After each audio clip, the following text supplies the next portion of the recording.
maybe your kid is going, you just don't get it, Mom. Like, you don't get it. You don't understand. You don't understand me. What are they saying? They're saying they don't feel understood. So what the most practical thing you can give them in that moment is that recognition of, you're right. You're right. I don't understand this. Can you help me? Welcome back to another Family Care Learning podcast. My name is Will Savoy, the SYP supervisor. We primarily work with adolescents in foster care. And thank you for tuning in today or listening to us today. We're going to be talking about adolescents and in particularly some of the impact that being in foster care has. I'm excited to share the table with our special guests. Megan Holmberg, she is a youth advocate, so she recruits primarily for those older kids that I was talking about. She also is a family coach, so she supports those families that are willing to adopt our adolescents. So it's exciting. And then Bethany Huffman. Sorry, Bethany. She's one of our counseling interns, just took a big important test and did well. So that's great. Congratulations. Yeah, so I'm excited to be here with kind of our next generation of counselors, and we can say, remember when, while you guys are on your world book tours or counseling our kids on the clinical side of things. So Bethany, you actually worked on a class that I have written down here. It's called Navigating the Developmental Stages and Effects of Trauma. So that's going to be something we shamelessly plug at the end, but that is, as you're listening, if you want more information, that'll be kind of your easiest on-ramp to learning more. So, yeah, adolescence. I have spent basically my whole life working with this stage of people, primarily in like a youth group kind of church ministry setting. But I love this stage of development. It is such a unique and exciting time. If I was a better researcher, I'd remember who made this quote or said this quote. But that idea of from like 10 to 18, you change as much, if not more, than like the first 5 years of your life, which we think are so foundational. And then you hit 10, 11, 12, 9, 10, 11, 12, depending on what book you're reading or what article you're reading. And then you transform again, but this time you're doing a lot more, like I think the word's pruning. So you're discovering passions. You're discovering, who am I going to be as I enter into adulthood? And they're really setting that trajectory for that early adulthood stage of life, which I think is great and is exciting. It's a wonderful opportunity. And not because babies are scary. So the question I have for you both is, if you could tell a parent or someone interested in working with youth, maybe as a foster care provider, potentially adoptive person, maybe just somebody wanted to be a mentor, what would be the one thing about adolescent development that you would want them to know? I can go ahead and start. So when we're looking at, psychological stages of development, really one of the key factors that is the marker of adolescence is forming an identity. So it's really answering the questions of, how do I fit into this world? How can I fit into society in general? What role do I play? And so that's why you see kids really just struggling with their sense of self and just figuring out who they are and really looking to be accepted for whatever version of themselves that they want to put forward. Yeah, I think that's exactly right. I know in our work as youth advocates, so often what we see is kids are moving all the time, for whatever reason. And that sense of identity gets really jumbled up, because they're moving schools, they're switching friends. Maybe they don't know how to make friends at this point. Maybe they'd never gained those skills as a child even, and when you're learning to relate to other people on the playground or with your family unit. And so we see them now in adolescence really scrambling to fit in without any tools to really do it in a healthy way. Yeah. And this is like just a real practical example, right? Like your 13-year-old wakes up one day and decides, I want an eyebrow tattoo and I'm only going to wear black clothing and my musical tastes are going to drastically change, right? Like that kind of, I'm going to try on a couple personas might not be the right word, but I'm going to try on some of these things in order to see what fits, see what I like, what feels natural, normal, what feels like me. Yeah, I think I think that is definitely where when we talk to parents, they're like, I just don't know where'd my baby go? Who is this person and why did it happen?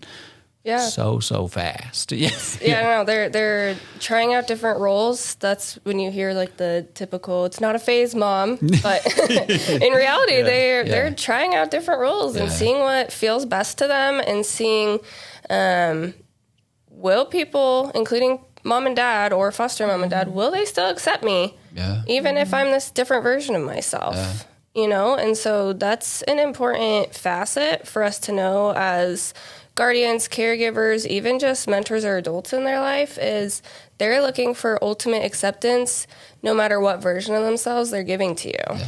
Yeah. Wow. That's such a unique opportunity to earn. I know so much of the time we talk about trust and building trust and creating that felt safety and to be able to weather some of those things. And, one of the books I've really appreciated, Dan Siegel, I think his name is. Yep. He wrote Brainstorming and he outlines it really well. And so second after they take the class, I would definitely recommend this book. Yeah. But he talks so much about like the unique opportunities that we have in this. And he breaks it down in a much more kind of sophisticated way. But one of the things that he said in this kind of formation or reforming that our kiddos are going through is that they're discovering their passions. They're discovering new, what is the thing that brings like a life and a drive and a spark to my world. And I think that takes some time. That takes a level of experimenting. That takes a level of how does this work? I think like the image I have in my head is like trying on a new pair of shoes, right? Sure. Like, okay, I like these ones look good. Oh, my feet don't fit. Or like this, man, it's not exactly the look I'm going for. And that's so key for caregivers, parents, mentors, small group leaders, coaches, anyone to kind of realize that, they're kind of inventing and reinventing themselves all at the same time. And all while doing it in high school, which sounds just like a whole nother level of complicated, right? No, it's difficult. Yeah, for sure. Well, good. Awesome. So, and you talk in Bethany in your class, you talk a lot about it in there. It's kind of the whole point is how does growing up in foster care, and Megan, you alluded to some of these things as well, but I'd like to expound on that a little bit more. How does the impact of trauma, the effects of trauma, the effects of being in care, some of those instability things, aspects, components of life that kind of happen when you're in care to this identity formation? That's kind of the theme we have. Yeah, for sure. There's definitely a lot of different ways it impacts it.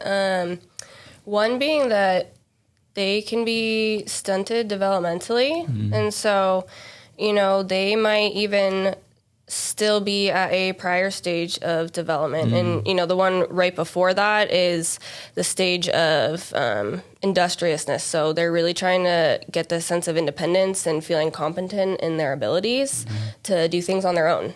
And so, they're going to really try to assert their levels of skill and being able to fend for themselves. Yeah. And so once they feel comfortable in that sense, that's when they move on to really forming their identity and figuring out, okay, how can I use these skills that I learned? How can I use these to fit into society? And so, with trauma, that can stunt that level of feeling like they can do things. So you can see a lot of going against authority and, wanting to prove themselves even more so that they can be independent, pushing other people away, including caregivers. And additionally, in that identity formation, they are trying to prove themselves lovable and worthy of acceptance. And so they can even use it almost as a test against their caregivers or against the adults in their lives to say, if I become the worst possible version of a kid that you can imagine, if I do this phase that you think is just absolutely awful, will you still love me? And so they might try to push further and further and further away from what they think that their caregiver's ideal is for a teenager to see, are they still going to love me if I am this horrible version of myself? Will they still fully accept me? And that's the ultimate test. They're testing to see, will people still love me? And so you can just see a lot of this wrestling with themselves and with everybody else around them with this trauma, because they fundamentally just did not get their needs met growing up. They had no stability and no one or two people, two parents that were consistently giving them love and acceptance. And so that creates just a lot of confusion in themselves of how to get those needs met. Yeah. And so they don't know how to verbalize that. Yeah. They don't know what words to put behind that. And so they're going to act on it in ways that may seem like negative behaviors to an adult looking from the outside that just doesn't understand why they are doing the things that they're doing. Yeah. Yeah, you said so much that I think could probably be 3, 4, 5, 6 other conversations. Yeah. And Megan, I'd love to get some of your thoughts and responses, obviously, but I think you highlighted something, Bethany, that is so important of the struggle in adult. That's kind of the core, right? So biologically, something happens in their head where I'm going to go pursue autonomy. I'm going to go be independent. And yet we have lovely recruiters come in and saying, attach. And then it's it is just meeting a kiddo in a developmental stage where it's not natural. And so I think being even just honoring that and even just putting that out into the world is, I think, a little bit of a relief when it's hard. When they're pushing, when they're testing their boundaries. And I love that recontextualization component of who I am becoming, is that person going to be lovable? And of course, at the end of the day, we're talking about children. So yeah, it's a resounding yes over and over again. But in the heat of the moment, you're like, this is difficult.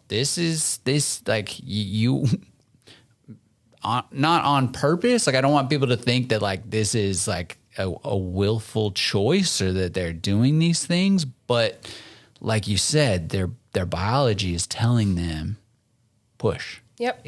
Where's the edge here? When does their love run out? Yep. And I think that as parents, as caregivers, that can never happen, right? I mean, I even think as Christians, right, as believers, what's the limit of God's grace? Well, it's not if we go to the highest mountain or the lowest part of the ocean or as far as the east is from the west, God's grace will be there for us. Yep. And so, I think that's such a powerful, just some key things to keep in mind for those caregivers out there. But Megan, what do you, from your work with these youth that are being adopted, from your work with families, how do you see some of these things play out, or what advice or insights would you give to families, caregivers? What I hear, really what Bethany is saying, is we have kids that are asking for their needs to be met. They're asking in ways that they know how to communicate for their needs to be met. And so we really try, I think, a lot of our job as caregivers, as service providers, is to reframe that with our kids that have experienced trauma as, how would you respond to a baby asking for their needs to be met? You know, when your baby is crying or your baby is acting not normal, you know, that parent is going to do everything in their power to help that baby be soothed. You know, they're going to try everything to meet that baby's core need. These kids, that's really what they're doing with this stuff, with those trying out those new personalities, with going to certain friend groups or having these difficult, you know, what would be called behaviors. It's really, if you could think about it as, this is your baby crying to have their needs met. And this is, you know, as toddlers even, we see that stage start to come through more of that independence and independent play, and they're figuring out their own personality. And that's a lot of times where our kids are at, you know, that have experienced trauma, is that they're trying to figure this all out. They're trying to figure out boundaries. They're trying to figure out all of this. So if our parents could learn to just see it like that, like, no, your 15-year-old probably isn't a 15-year-old. They look like it, but, you know, there is this dichotomy of they're still figuring this out. And what's amazing, you know, I'm sure Bethany we've studied a lot, is how plastic the brain is. Like their brain that will catch up, you know, if with attention and that attachment and that attunement and you meeting those needs, the brain is amazing in its ability to form those pathways of understanding. Yeah, that's awesome. So maybe more practically speaking from you, and again, you probably can't just shove a binky in the mouth of a 15-year-old when they're tantruming or when they want, you know, like when they want that swaddling, to use that image. So what does that look like? Because I don't know what's happening, but like I've seen some 15-year-olds, they're like, you are a grown person, just physically, you're 6 feet tall, you're 200 pounds, football's done wonderful things, glad high schools have weight rooms, but you can now carry me around. So how would you help or support, or what insights would you give to a family to, in the heat of the moment, remember those triggers, remember that, okay, this is not 15-year-old shoved in a grown man's body. This is a 9-year-old kid who wants to, like Bethany, you're saying, be reminded that they're lovable, that they are worthy of the love that they feel like they should have or they haven't experienced. So, yeah, practically speaking, what tips or advice would you guys have to kind of implement this in a home setting? Yeah, I'd say one of the biggest things is getting into their world. They not only want to be seen and loved and accepted for who they are genuinely, but they want to be seen in whatever they're interested in. And I think a lot of the times parents try to connect with their kids in a way that they think might be appropriate. And in hobbies and activities that they think maybe a teenager would enjoy. But in reality, your kid's telling you what they're interested in. So is it a specific video game? Is there a certain genre of music? What if you listen to the lyrics with them and ask them what those lyrics mean to them? Can you play some of the video games with them? Talk to them about the things that they truly enjoy, and they're going to feel absolutely seen if you have genuine interest in the things that are interesting them. That's what's going to, fulfill that need to be seen and accepted for who they are in that moment. And, like I said, they're going to be shifting a lot of different roles. So it might be that you're learning a new hobby once every single month. It can be shifting quite drastically, but that's how to see them. Meeting them exactly in their world and showing genuine interest in the things that are important to them will make them in turn feel important. I think that's such an important point because, I know a lot of parents, I have a TikTok account, so I know my kid is safe, right? So I know, I kind of monitor what they're putting out there. And I think there's definitely space as parents to do that, but I love kind of what you're saying of be interested in what they're interested in, right? And as somebody who I've been parenting a teenager for only 3 weeks now, our oldest turned 13 just a few weeks ago. I'm more and more realizing like these things are not for me. They are for them. I am no longer the target demographic of what the kids are talking about in the streets. And that's okay. But in order for my daughter to feel loved, to feel seen, like, I spend time on TikTok going, what is this? And then usually it's a follow-up on Google of like, right. What did I just watch? Did somebody interpret this for me? Yeah. Like, I don't understand any of this. But again, like it's not for me, and that's okay because we're there for them, right? Yeah. That's how great. You can show your love to them in a tangible way. Yeah, it's great. Megan, jump in. You've got a lot of practical experience. How would you recommend or guide a family through something like this? Yeah. I'd start off by saying, I don't have experience parenting a child. So this is purely academic, from experience of working with families, and I want any families to hear like what you're doing is hard and there is no perfect way to do it. You're going to mess up and that's okay. There's grace for that. But I think something that has been standing out to me more recently in helping those kids feel seen is when there is conflict. Maybe your kid is going, you just don't get it, Mom. Like, you don't get it. You don't understand. You don't understand me. What are they saying? They're saying they don't feel understood. So what the most practical thing you can give them in that moment is that recognition of you're right. You're right. I don't understand this. Can you help me? Or I see that you really want to invite me into this. Maybe using language that's going to be more akin to how their lingo, but like I can see that you want me to be a part of this or that you're asking to be understood in this. I want to be. And that's all it has to be, just giving them that. Because really what that's doing, it's recognizing them, but it's also refusing to get into a power struggle with them. And that's what you really want to avoid with teenagers is they're fighting for that independence already. There's no point really in engaging that power struggle. So there's some things we can let them have. There's some battles we can let them win. So just letting them know that, like, you're right. I don't get it. I wish I could, but I don't. And especially with our foster and adopted youth, there's likely going to be a lot in their life that we don't understand. Even as providers, it's all of the knowledge that we can bring to it. I can't understand that on a practical basis. I can't understand what it was to be rejected or to not have my family be able to care for me or to have 3 families say that they can't deal with me. Like, I've never understood that. So just giving them that acknowledgement and that, that's valid. That makes sense. Yeah.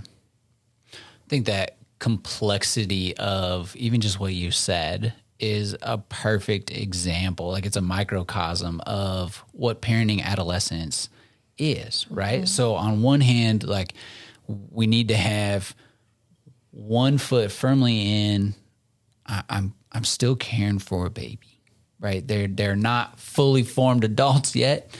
And yet we need to have a foot on the other side of the line of there are things that they can teach us that we don't know. And so there's a level of humility. There's a level of, I mean, for me and how I kind of interpret that is like a security that I need to have as a caregiver. I know Brian Post in one of his trainings talks about all the time, like, you have the car keys, you pay the mortgage, you hold all the money, like, you have the power. Like, you don't be threatened by this kiddo that's trying to push your buttons, that's just kind of doing the thing that is in their nature, that is pretty typical how I become a grown-up. And I think that's why we wanted to have this conversation, right? To highlight this is hard, to highlight this is normal, to highlight, trauma and the hard things that these kiddos have gone through change some of that. And some areas they might be more advanced. In other areas, we might need to take a step back and Bethany, like you were saying, jump into a previous stage of development to shore up some of that foundation so we can really launch into this adolescent section. Which is, again, why we have a class. So please check out Navigating the Developmental Stages and Effects of Trauma. You can find those things through our website, through familycarelearning.com, through other places that the Google machine will let you get to. So, ladies, again, I really appreciate our time together. I know we're kind of running up against it, but yeah, can't recommend that class enough.